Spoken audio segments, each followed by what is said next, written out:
नमस्कार साथियों, मैं श्रवण राज आप सभी को आपके अपने UGC net JRF dedicated platform जोश नेट जेआरएफ पे स्वागत करता हूं। साथी आपको पता है कि हम लोग हिंदी साहित्य में हैं, यानी यूजीसी नेट हिंदी अगर आपका विषय है तो आप मेरे साथ सबसे ज़्यादा पसंदीदा बुक, जो सबसे ज़्यादा पढ़ी जाने वाले बुक और सबसे ज़्यादा क्वेश्चन जहाँ से आता है, जिनके नाम मात्र से भी क्वेश्चन बनते हैं ऑप्शन में अगर है तो वह है आचार्य रामचंद्र शुक्ल की पुस्तक हिंदी साहित्य का इतिहास। ठीक है, तो इससे पहले हम लोगों ने 4 खंड में, यानी आदिकाल, भक्तिकाल, अढ़ीतिकाल और आधुनिक काल में हम लोगों ने पूर्णतः बहुत अच्छे तरीके से 3 खंड को कंप्लीट कर लिया है, जिसमें आदिकाल, भक्तिकाल, अढ़ीतिकाल कर लिया है। अब हम लोग आधुनिक काल के, ये तीसरी लेक्चर है। आधुनिक काल को आचार्य रामचंद्र शुक्ल जी कहते हैं, गद्य खंड भी कहते हैं। इस गद्य खंड को 1900 से लेकर 1984 के बीच में बांटा गया है। कहाँ से बांटा गया? 1900 से 1984 के बीच में। लेकिन हम लोग अभी देखने वाले गद्य का विकास 1900 से लेकर 1925 के बीच में जो गद्य का विकास हुआ था उसको लेकर देखेंगे। आप जब मेरे प्लेटफॉर्म पे जाते हैं तो आपके सामने दिख रहा है कि हिंदी साहित्य का इतिहास। ठीक है, तो हिंदी साहित्य का इतिहास आचार्य रामचंद्र शुक्ल की पुस्तक मिल जाएगा आपको। तो आचार्य राम, इसमें संपूर्ण निचोड़ आपको मिलेगा उनके पुस्तक का। कुल मिला के पर्याप्त क्लासेज हो चुका है, आप जाएंगे तो आपको मिल जाएगा यहाँ पर। ठीक है, इस तरीके से क्लासेज मिलेगा। साथ ही आप जानते हैं कि मेरे प्लेटफॉर्म पे जब जाएंगे तो आपको कई सारे कोर्सेज और कई सारे प्लेलिस्ट के माध्यम से देखने को मिलेगा कि लास्ट 60 डेज जेआरएफ बैच, यहाँ देख रहे हैं, जो लास्ट 60 डेज जेआरएफ बैच है वो दिसंबर 2025 के लिए डेडिकेट किया गया है। इसको जब आप ओपन करेंगे तो आपको तमाम पेपर 1 और पेपर 2 की तैयारी आपको यानी पेपर 1 भी मिल जाएगा और पेपर 2 भी मिल जाएगा। पेपर 2 में हिंदी, ठीक है, और पेपर 1 में कंप्लीट यूनिट 1 से लेकर यूनिट 10 तक।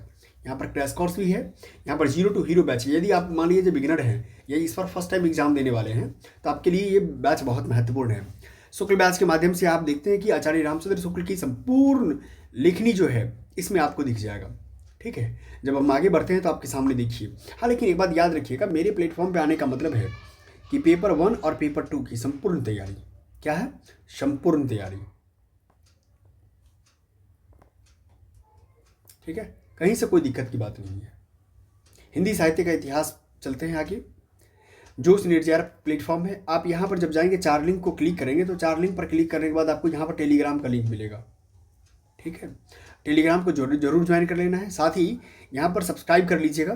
ठीक है, जिससे कि कोई भी अपडेट्स अगर क्लास की रिगार्डिंग होती है, एग्जाम की रिगार्डिंग होती है तो आप तक कम से कम सही समय पर सही सूचना मिल जाए।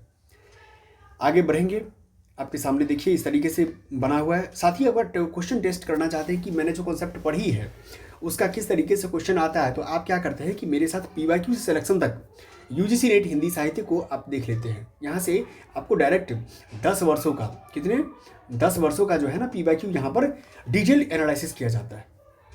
आगे हम बढ़ते हैं। यहाँ पर पेपर 1 आपके सामने दिख रहा है कि पेपर 1 भी तैयारी कंप्लीट तौर पे आपको यूनिट 1 से लेकर के 10 तक कंप्लीट करा दिया गया है। ठीक है, आगे बढ़ते हैं। यहाँ पर देखिए 4 खंड है, आपको पता ही होगा। इस 4 खंड में हम लोग आधुनिक को कर रहे हैं। यहाँ पर सामने में है 1900 से लेकर 1925 के सामान्य गद्य का विकास। क्या है? गद्य का विकास। तो इसमें खास तौर पे हम लोग देखते हैं गद्य का विकास को। ठीक है, गद्य के विकास में आप जानते हैं कि ये मेरी तीसरी कक्षा है। तीसरी कक्षा के अंतर्गत आज हम लोग पढ़ने वाले हैं सदल मिश्र के बारे में। ठीक है, सबसे अच्छी बात यह है कि सदल मिश्र कहाँ के रहने वाले थे? बिहार के रहने वाले थे। फोर्ट विलियम कॉलेज जो कलकत्ता में, आपको पता है कि इससे पहले मैंने बताया भी था फोर्ट विलियम कॉलेज के बारे में कि कलकत्ता में जो है सो फोर्ट विलियम कॉलेज, जहाँ पर ट्रेनिंग दिया जाता था ऑफिसर्स लोग को। जिस प्रकार उक्त कॉलेज के अधिकारियों की प्रेरणा से लल्लू लाल ने बड़ी खड़ी बोली गद्य की पुस्तक तैयार की, उसी प्रकार इन्होंने भी तैयार की। इसका जो है देखिए पुस्तक का नाम क्या है? नासिकेतु उपाख्यान। क्या नाम है? नासिकेतु उपाख्यान भी उसी समय लिखा गया था जिसमें प्रेम सागर लिखा गया था। कब लिखा गया था? ठीक है, पर दोनों की भाषा में बहुत अंतर है। क्या है? दोनों की भाषा में बहुत अंतर है।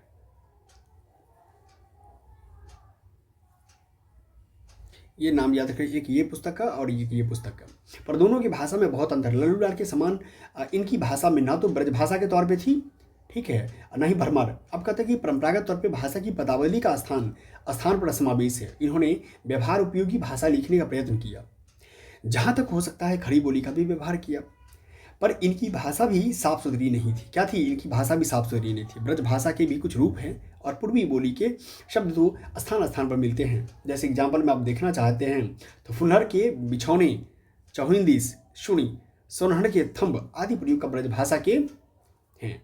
यहाँ मतारी, आपने सुना होगा मतारी, मतारी शब्द, मतारी मतलब कुछ नहीं होता, माँ के बारे में, माँ को भी मतारी कहा जाता है। ठीक है, यहाँ है ये मतारी बरते थे, जुड़ाई, बाजने लगा, जौन आदि पूर्वी भाषा में, क्योंकि पूर्वी भाषा का जो है ना समावेश, बंगाली भी कुछ पूर्वी भाषा के अंतर्गत आ जाता है। दूसरा बात मध्यांचल की जो भाषा है वो भी इसमें अंतर्गत।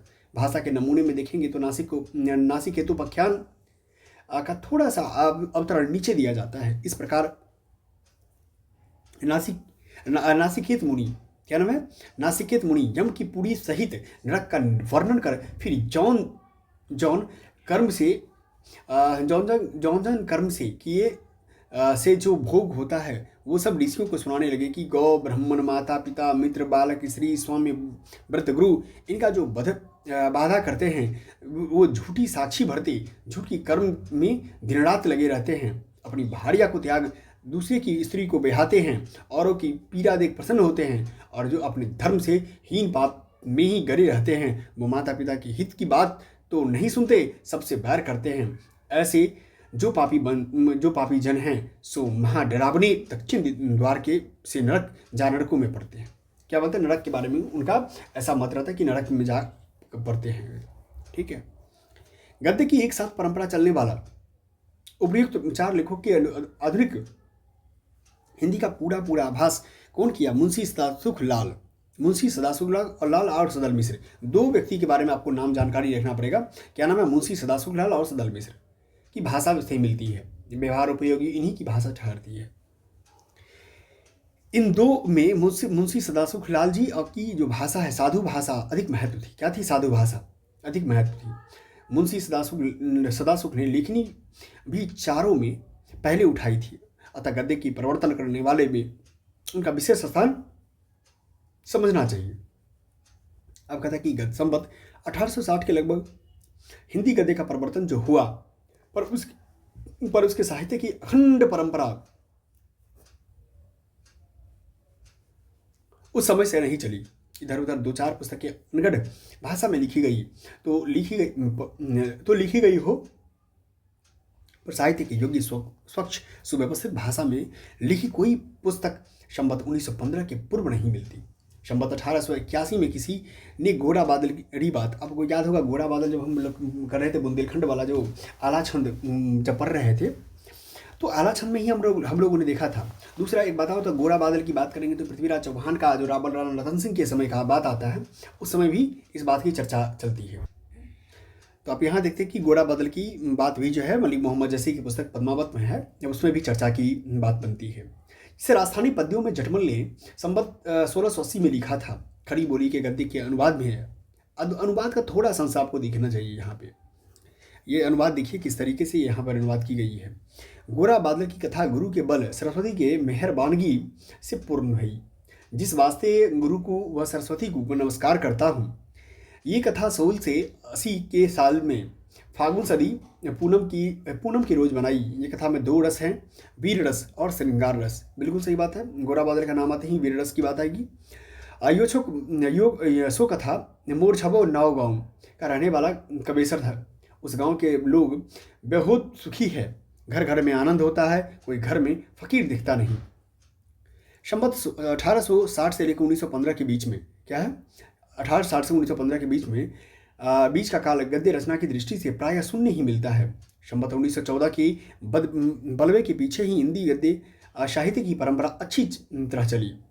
संवत 1860 के लगभग हिंदी गद्य की जो प्रतिष्ठा हुई उसका उस समय यदि किसी ने लाभ उठाया तो ईसाई धर्म प्रचारकों ने इन्हें अपने मत की साधारण जनता के बीच फैलाना था। श्री रामपुर के उस समय की पादरियों का प्रधान अड्डा था। देखिए विलियम कैरे, क्या नाम है, विलियम कैरे और कई अंग्रेज पादरियों के उद्योग से इंजिल का अनुवाद उत्तर भारत की कई भाषाओं में हुआ। कहा जाता है कि बाइबल का हिंदी अनुवाद स्वयं केरे साहब ने किया था। अतः संवत जो है 1866 में उन्होंने नए धर्म नियम का अनुवाद जो है प्रकाशित किया और संवत 1875 में समग्र ईसाई धर्म की पुस्तक का अनुवाद पूरा किया। इस संबंध में ध्यान देनी की बात यह है कि यह इन अनुवादकों ने सदासुखलाल मिश्र और लल्लू लाल की विशुद्ध भाषा को ही आदर्श माना। किसका नाम ध्यान रहेगा ना आपको, एक सदासुखलाल का हो गया और लल्लू लाल हो गया, ठीक है। अब कहता है कि उर्दू पर में को बिल्कुल दूर रखा और यह सूचित किया जाता है कि फारसी अरबी मिली भाषा से साधारण जनता का लगाव नहीं था, ठीक है। जिस भाषा में साधारण हिंदू जनता की कथा पुराण कहती सुनती आती थी, उसी भाषा का अवलंबन ईसाई उपदेशकों की आवश्यकता पड़ गई। जिस संस्कृत मिश्रित भाषा का विरोध करना कुछ लोग एक फैशन समझते थे, उससे साधारण जन समुदाय उर्दू की अपेक्षा कहीं अधिक परिचित रहा। जिन अंग्रेजों को उत्तर भारत में रहकर केवल मुंशियों और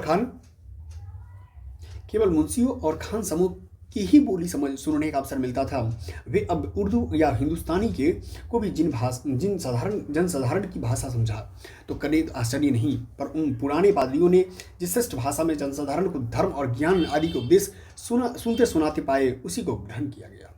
बिल्कुल सही बात है। जिस में खास करके वहाँ के जो नज़दीकी जो कहते हैं कि पंडित कहिए पादरी कहिए, जो मंदिरों में रहते थे, अगर वो आपको उस के रूप में बताता है। अब जब बात आती है सदासुख भाषा की, सदासुख और लल्लू लाल के ही नमूने पर चली, उसमें जो कुछ विलक्षणता सी दिखाई पड़ती है, उस मूल विदेशी भाषा की वाक्य संरचना या शैली के कारण, खासकर प्रेम सागर जो है, प्रेम सागर की बात करेंगे, प्रेम सागर के समान ईसाई धर्म पुस्तक में भी करने वाले के स्थान पर करण हरे तक के स्थान वाले पर लौ कमरबंद के स्थान पर पटुका प्रयुक्त हुए थे, ठीक है। पर लल्लू लाल के इतना ब्रजभाषापन नहीं आने पाया, आई जाई का व्यवहार न होकर आके जाके व्यवहृत हुए हैं। सारांश यह है कि ईसाई मत प्रचारकों ने विशुद्ध हिंदी का व्यवहार किया। एक नमूना नीचे दिया जाता है, ये देखिए नमूना क्या है सो। तब यूसुफ योहन ने बस तिस्मा लेने की उस पास सालील से यर्दन के तीर पर आया, परंतु योहन यह कहकर उसे बरजने लगा कि मुझे आपके हाथ से बपतिस्मा लेना अवश्य है, पर क्या आप मेरे पास आते हैं? यीशु ने उसके उत्तर दिया कि अब ऐसा होने से, क्योंकि इस रीति से सब धर्म को पूरा करना चाहिए। यीशु बपतिस्मा लेके तुरंत जल के ऊपर आया और देखो उसके लिए स्वर्ग खुल गया। उसने ईश्वर की आत्मा को कपोत के नाई उतरते अपने ऊपर आते देखा और देखो यह आकाशवाणी हुई कि यह मेरा पुत्र प्रिय पुत्र है, जिससे मैं अति प्रसन्न हूँ। क्या हूँ? अति प्रसन्न हूँ। इसके आगे ईसाइयों की पुस्तकें और पंपलेट बराबर निकलते रहे। उक्त श्रीरामपुर प्रेस से संबत 1893 में दाऊद के गीते नाम की पुस्तक छपी, जिसकी भाषा में कुछ फारसी अरबी के बहुत प्रचलित शब्द मिलते रहे, पर इसके पीछे अनेक नगरों से बालकों की शिक्षा के लिए ईसाइयों के छोटे मोटे स्कूल खुलने लगे। शिक्षा संबंधी पुस्तकें भी निकलने लगी। इन पुस्तकों की हिंदी भी वैसे ही सरल और विशुद्ध होती थी जैसे बाइबिल की अनुवाद होती थी। किसकी होती थी? बाइबिल के अनुवाद की बात किया जा रहा है। आगरा, मिर्जापुर, मुंगेर आदि जिले उस समय ईसाइयों के प्रचार का मुख्य केंद्र था। अंग्रेजी की शिक्षा के कई स्थानों पर स्कूल और कॉलेज खुल चुके थे, जिनमें अंग्रेजी के साथ हिंदी, उर्दू की पढ़ाई भी कुछ चलती थी।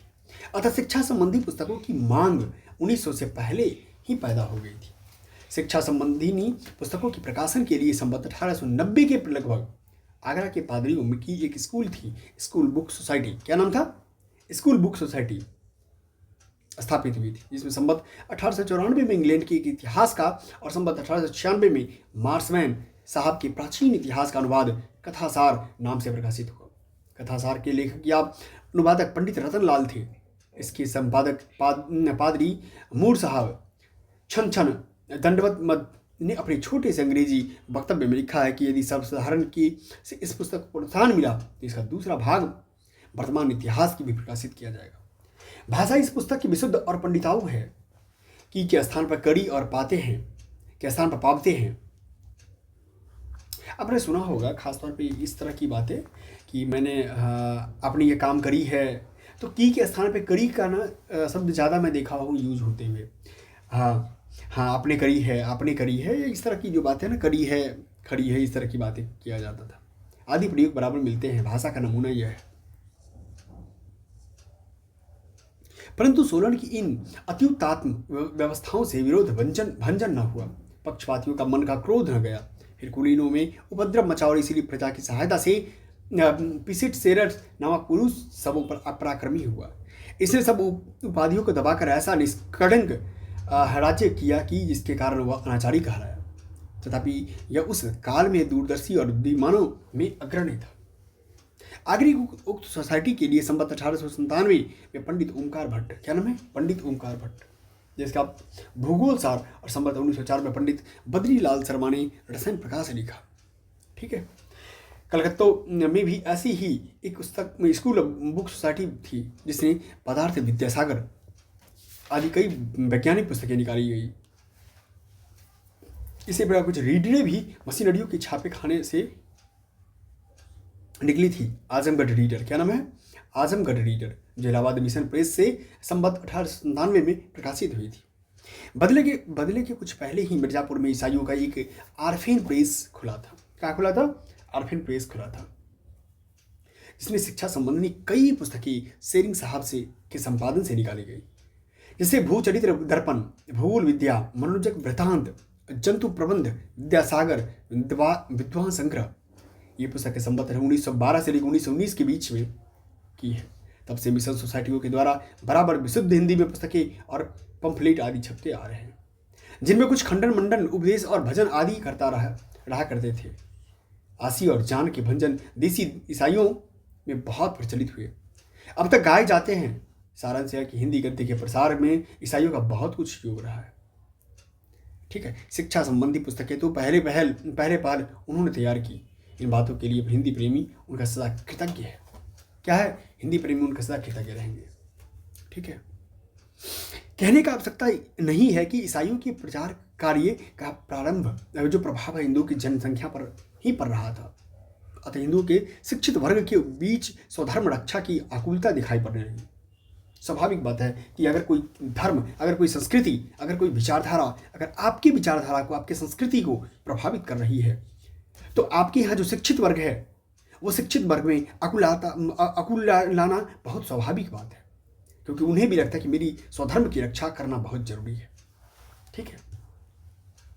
ईसाई उपदेशक हिंदू धर्म की स्थूल और बाहरी बातों को लेकर ही अपना खंडन मंडन चलाते रहे थे।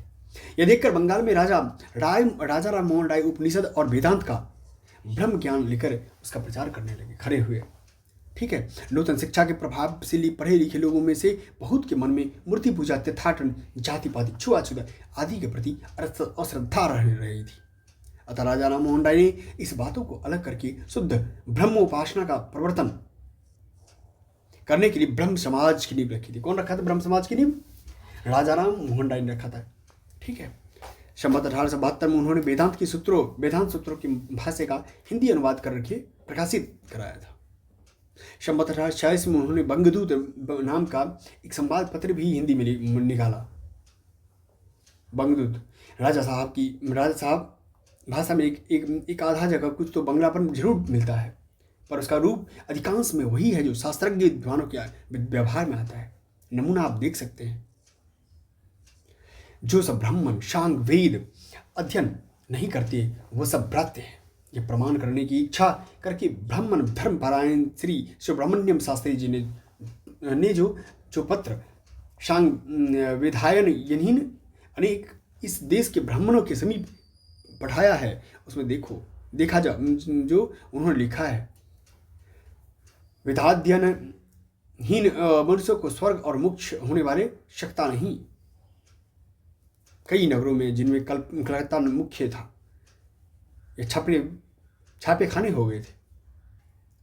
बंगाल के कुछ अंग्रेजी और कुछ बांग्ला के पत्र भी निकलने लगे थे, जिनके पढ़ने वाले भी हो गए थे।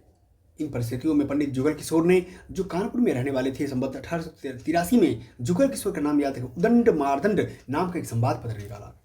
ठीक है। हिंदी का क्या पहला समाचार पत्र समझना चाहिए, याद रखना ये इसको PYQ। हिंदी का पहला समाचार पत्र कौन हुआ? उदंड मारदंड। कौन दिया? जुगल किशोर का। उदंड मारदंड यह जो है सबसे पहले हिंदुस्तानियों के हित के लिए जो आज तक किसी ने नहीं चलाया, पर अंग्रेजी जो पारसी जो बंगले में जो समाचार का कागज छपता है, उसका सुख उन बोगियों के जानने और पढ़ने वालों का ही होता है। इस सत्य समाचार हिंदुस्तानी लोग देखकर आप पढ़ वो समझ ले वो पराई अपेक्षा न करे, वो अपने भाषा की उपज न छोड़े। इसीलिए श्रीमान गवर्नर जनरल बहादुर की आयस से ऐसे साहस से चित्त लगाए कि एक प्रकार से यह नया ठाठ माना है। ये मतलब उस समय की इस तरह से खड़ी बोली होती थी। जो कोई प्रशस्त लोग इस खबर के कागज के लिए की इच्छा करे तो अमरातला की गली 37 अंक मारदंड छापाखाना में अपना नाम वो ठिकाना भेजने से ही सतबारे यहाँ के रहने वाले घर बैठे वो बाहर के रहने वाले डाक पर कागज पाया करेंगे। ठीक है, देखिए किस तरीके से उस समय की भाषा होती थी। यह पत्र एक ही वर्ष चलकर क्या हो गया, सहायता के अभाव में बंद हो गया था। इसमें खड़ी बोली और मध्यदेशीय भाषा के नाम से उल्लेख किया गया। भाषा का स्वरूप दिखाने के लिए कुछ और उदाहरण था। पहला कहता है, एक यसी वकील वकालत का काम करते करते बुढ़ा होकर अपनी दामाद को ये काम शॉप के आप सूचित हो गया। दामाद कई दिन काम करने के एक दिन आया तो प्रसन्न होकर बोला, हे महाराज, आपने जो फलाने का पुराना वो संगीन मुकदमा हमें सौंपा था सो आज फैसला हुआ। ये सुनकर वकील पछता करके बोला, तुमने सत्यानाश किया। उस मुकदमे से मेरा बाप बड़े थे, 30 पीछे हमारे बाप मरती समय हमें हाथ उठाकर दे गए और हमने भी उनको बना रखा और वो अब तक भली भांति अपना दीन काटा। वो वही मुकदमा तुमको सौंप कर समझा कि था कि तुम भी अपने बेटे परपोते को पलोगे, पर तुम थोड़े ही दिनों में उसे खो बैठे। दूसरा कहता है, 19 नवंबर को अवध बिहारी बादशाह की अपने की तोबी छूटी। उसी तीसरे पहर को पटार्ग साहिब वो हेल साहिब वो मेजर जनरल फील्ड लॉर्ड साहिब की ओर से अवध बिहारी की छावनी में जा करके बड़े साहब की सलाम कहा और भोर होके लॉर्ड साहिब के साथ हाजिर करने का न्योता दिया। फिर अवध बिहारी बादशाह के जाने से कानपुर के तले गंगा के नावों की पुलबंदी हुई। बादशाह बड़ी ठाठ से गंगा पार हो गवर्नर जनरल बहादुर के सानिध्य गए। रीतिकाल के समाप्त होते होते अंग्रेजी राज्य देश की में पूर्ण रूप से स्थापित हो गया था। इस राजनीतिक घटना के साथ देशवासियों की शिक्षा विधि में भी परिवर्तन हो चला। अंग्रेजी सरकार ने अंग्रेजी शिक्षा के प्रचार की व्यवस्था की। संबंध 1854 में ईस्ट इंडिया कंपनी के डायरेक्टरों के पास अंग्रेजी की शिक्षा द्वारा भारतवासियों को शिक्षित बनाने का परामर्श भेजा गया था, पर उस पर कुछ ना हुआ। बाप रे बाप। पीछे राजा राम मोहन राय प्रभृति कुछ सांस्कृतिक प्रभावशाली सज्जनों के अंग्रेजों से उद्योग से अंग्रेजी की पढ़ाई के लिए कलकत्ता में हिंदू कॉलेज की स्थापना हुई। इसमें से लोग अंग्रेजी पढ़कर निकलने लगे, सरकारी नौकरियां पाने लगे। देसी भाषा पढ़कर भी कोई शिक्षित हो सकता है, यह विचार उस समय तक लोगों को न था। अंग्रेजों के सिवाय किसी भाषा का ध्यान तो संस्कृत और अरबी पर था। संस्कृत की पाठशालाओं और अरबी के मदरसों में को कंपनी की सरकार से थोड़ी बहुत सहायता मिलती आती थी। अंग्रेजों की शौक के सामने इन पुरानी संस्थाओं की ओर से लोग उदासीन रहने लगे। इनको जो सहायता मिलती थी वो धीरे धीरे भी बंद हो गई। कुछ लोगों ने इन प्राचीन भाषाओं की शिक्षा का पक्ष ग्रहण किया था। मेघालय के अंग्रेजी शिक्षा की जो नीति थी उसे इतने जोरों से समर्थन किया कि पूर्वी साहित्य के प्रति ऐसी उपेक्षा पटकट की अंत में संवत 1892 में कंपनी की सरकार को अंग्रेजी शिक्षा के प्रचार का प्रस्ताव पास कर धीरे धीरे अंग्रेजी स्कूल के खुलने लगे। अंग्रेजी शिक्षा की व्यवस्था हो जाने पर अंग्रेजी सरकार का ध्यान अदालती भाषा की ओर गया।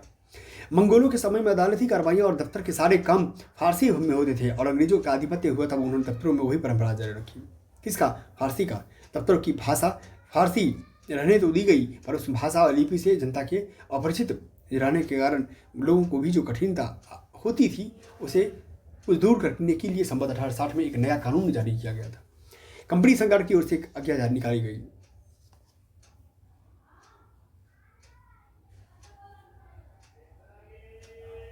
किसी को इस बात का उजूर नहीं होए कि ऊपर के दफे का लिखा हुक्म सबसे वाकिफ नहीं है। हर एक जिले के कलेक्टर साहब को लाजिम है कि इस आइन के पावने पर एक क्रेता इस हारनामा नीचे के तक से तरह से फारसी और नागरी भाषा के अक्षर में लिखाई के कचहरी में लटकावही। अदालत के जज साहिब लोग के कचहरी में भी तमामी आम आदमी के बूझने के वास्ते लटकावही। ये उस समय का लिखा हुआ दफ़ा। फारसी की अदालती भाषा होने के कारण जनता को कठिनाई होती थी। इनका अनुभव एकाधिक होने के लगा, अतः इतना में इश्तिहारनामे निकाल दिए कि अब जो होगा देश में काम की प्रचलित भाषा में हुनकार होगा। हमारे संयुक्त प्रदेश के सदर बोर्ड की ओर से तरफ खास इश्तिहारनामा हिंदी में निकलता था, उसका नकल दिए जाते थे। इश्तिहारनामा इन बोर्ड के बारे में बदर बोर्ड सदर पछाड़ के सदर बोर्ड के साहिबों ने यह ध्यान दिया कि कचहरी के सब काम फारसी जबान में लिखा जाए। सब लोगों को बहुत हर्ज पड़ता है, बहुत कल्प होता है जब कोई अपनी फर्जी अर्जी अपनी भाषा में लिख सरकार के दाखिल पावे तो बड़ी बात होगी, सबको चैन आराम होगा। इसीलिए हुक्म दिया कि 1244 की कुबार बंदी प्रथम से इसका जो मामला सदर और बोर्ड में हो सो अपना सवाल अपनी हिंदी में बोली में और पारसी के नागरिक प्रचारण में लिखे दाखिल करे और डाक पर भेजे। और सवाल जौन अक्षर में लिखा है तो ने देखिए जौन क्या है, जौन है तोने है अक्षरन में, अक्षर को अक्षरन बोलते हैं यहाँ पर हिंदी बोली में, उस पर हुक्म किया जाएगा। ये सब उस समय की बात थी जब 1836 के बारे में आप समझ सकते हैं। इस इश्तिहारनामे में स्पष्ट कहा गया कि बोली हिंदी ही हो, अक्षर नागरिक के स्थान पर फारसी भी हो सकते हैं। खेद की बात है कि यह उचित व्यवस्था चलने ना पाई। अंग्रेजों मुसलमानों की ओर से इस बात का घोर प्रयत्न हुआ कि दफ्तरों में हिंदी रहने न पाए, उर्दू चलाई जाए। ठीक है, उनका चक्र बराबर चलता रहा और यहाँ तक कि एक वर्ष बाद भी अर्थात संवत 1894 में उर्दू हमारे प्रांत के सबसे दफ्तरों की भाषा हो गई थी। स्वाभाविक बात है, सरकार की कृपा से खड़ी बोली का अरबी फारसी में रूप लिखने पढ़ने की अदालती भाषा होकर सबके सामने आ गया। जीविका और मान मर्यादा की दृष्टि से उर्दू सीखना आवश्यक हो गया। देश भाषा के नाम पर लड़कों को उर्दू ही सिखाई जाने लगी। उर्दू पढ़े लिखे लोग ही शिक्षित कहलाने लगे। हिंदी की काव्य परंपरा यद्यपि राज दरबारों के आश्रय में चलती थी, पर उसके पढ़ने वालों की संख्या भी घटती चली गई। नवशिक्षित लोगों का लगाव उसके साथ कम होता जा रहा था। से प्रतिकूल समय में साधारण जनता के साथ उर्दू पढ़े लिखे लोगों की जो भी छोटी बहुत दृष्टि अपने पुराने साहित्य की बनी हुई है वह धर्म स्वभाव से है। तुलसीकृत रामायण की चौपाइयाँ और सूरदास की भजन आदि ही उर्दूग्रस्त लोगों का कुछ लगाव भाषा से भी बनाए गए थे। अन्यथा अपने परंपरागत साहित्य के नवशिक्षित लोगों का मन अधिकांश कालचक्र के प्रभाव से विमुख हो रहा था। श्रृंगार रस की भाषा कविता का अनुशीलन भी गाने बजाने आदि के शौकी की इधर उधर बना हुआ था। इस स्थिति का वर्णन करते हुए स्वर्गीय बाल मुकुंद गुप्त लिखते हैं, जो लोग नागरी अक्षर सीखते थे फारसी अक्षर सीखने पर विवश हुए। हिंदी न रहकर उर्दू बन गई। हिंदी का उस भाषा का नाम रहा जो टूटी फूटी चाल पर देवनागरी अक्षरों में लिखी जाती थी।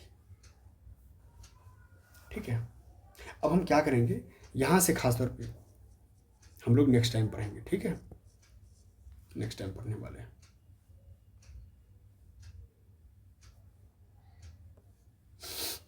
हम लोग यहाँ से नेक्स्ट टाइम पढ़ेंगे। नेक्स्ट टाइम अच्छे से क्या करेंगे, आप लोग उम्मीद करते हैं कि आप लोग अपने नोट्स बना रहे हैं, क्योंकि नोट्स के सिवाय कुछ काम नहीं होगा। पेपर 1 पेपर 2 की संपूर्ण तैयारी कंटिन्यू कर, पेपर 1 और पेपर 2 की संपूर्ण तैयारी करते रहना है। बहुत बहुत धन्यवाद।